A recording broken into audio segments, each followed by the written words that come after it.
మహానాడు అంటే తెలుగు తమ్ముళ్లకు పెద్ద పండుగ లెక్క. పార్టీ లీడర్ నుంచి క్యాడర్ వరకు అందరూ ఎంతో ఉత్సాహంగా పాల్గొంటారు. జగన్ ఇలాఖలో అత్యంత అట్టహాసంగా మహానాడును నిర్వహించి గ్రాండ్ సక్సెస్ చేయాలని ప్లాన్ చేస్తోంది టీడీపీ.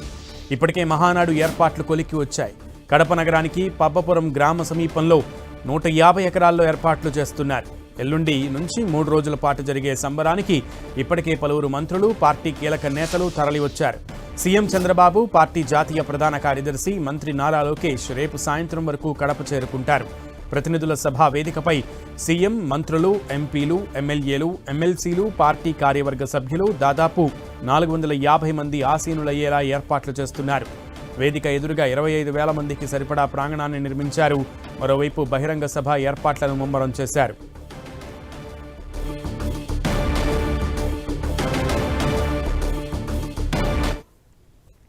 మహానాడుకు అన్ని ఏర్పాట్లు చకచకా జరిగిపోతున్నాయి. పూర్తి సమాచారం మా ప్రతినిధి సురేంద్ర అందిస్తారు. సురేంద్ర. Good morning Sunil. కడపలో జరగబోయే మహాసంబరానికి మహావేదిక సిద్ధమవుతోంది. కేవలం 2 రోజులు మాత్రమే సమయం ఉండడంతో కడప నగర శివారులో ఏర్పాటు చేసినటువంటి మహానాడు వేదిక దగ్గర ప్రస్తుతం మనం ఉన్నాం. ఇక్కడ దాదాపు 15 రోజుల నుంచి జరుగుతున్నటువంటి ఏర్పాట్లు చకచకా స్పీడప్ చేశారు. దాదాపు వారం రోజుల నుంచి కూడా మంత్రుల బృందం కడపలోనే పాగా వేసి ఇక్కడే నిత్యం ఏర్పాట్లను కూడా పర్యవేక్షణ చేస్తూ ఉన్నారు. ఇప్పటికే కడపకు చేరుకున్నటువంటి మంత్రుల బృందం నిత్యం మీటింగులు, అలాగే మహానాడుకు దగ్గర ఉన్నటువంటి వేదిక ఏర్పాట్లను కంటిన్యూగా పరిశీలిస్తున్నారు.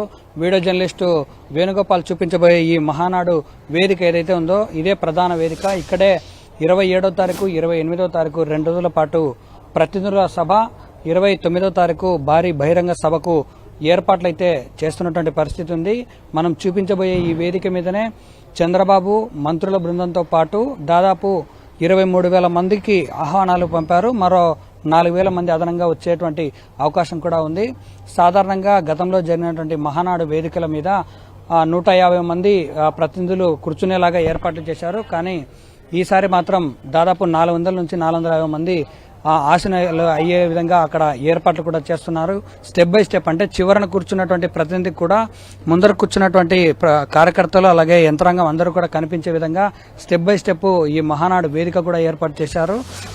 రాష్ట్ర అధ్యక్షుడు పల్లా శ్రీనివాసరావు అలాగే మంత్రుల బృందం దాదాపు 10 రోజుల నుంచి ఇక్కడ చుట్టుపక్కల ఉన్నటువంటి ప్రతినిధుల సభకు అలాగే భోజన వసతి, పార్కింగ్ ఏర్పాట్లు కూడా దగ్గరుండి పర్యవేక్షిస్తూ ఉన్నారు. మహానాడుకు వేసినటువంటి 19 కమిటీలు ఏవైతే ఉన్నాయో ఆ కమిటీలన్నీ కూడా ఇక్కడే ఉండి కంటిన్యూగా పర్యవేక్షిస్తున్నటువంటి పరిస్థితి ఉంది. 19 కమిటీల్లో భాగంగా భోజన వసతులు, అలాగే పార్కింగ్ కమిటీ, అలంకరణ కమిటీ, ఆహ్వాన కమిటీ, ఇలా 19 రకాల కమిటీలు కూడా ఏర్పాటు చేశారు. ఈ కమిటీలో జిల్లాతో పాటు తెలంగాణ ఉన్నటువంటి సభ్యులకు కూడా అవకాశం కల్పించారు. వాళ్ళందరూ కూడా ఎవరికి అప్పగించినటువంటి పనులు వాళ్ళు పూర్తిగా నిమగ్నమయ్యి చేస్తున్నటువంటి పరిస్థితి ఉంది.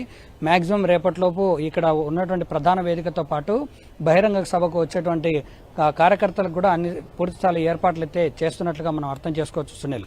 సురేంద్ర, అయితే పార్కింగ్ ఎటువంటి ఏర్పాట్లు చేశారు? అండ్ దాదాపు 5 లక్షల పైమాటే జన సమీకరణ జరిగేటువంటి అవకాశం ఉంది. తెలుగు తమ్ముళ్ళందరూ కూడా అక్కడికి వచ్చేటువంటి అవకాశం ఉన్న నేపథ్యంలో వారందరికీ రావడానికి రహదారుల మార్గాలు కూడా ఎట్లా ఏర్పాటు చేశారు?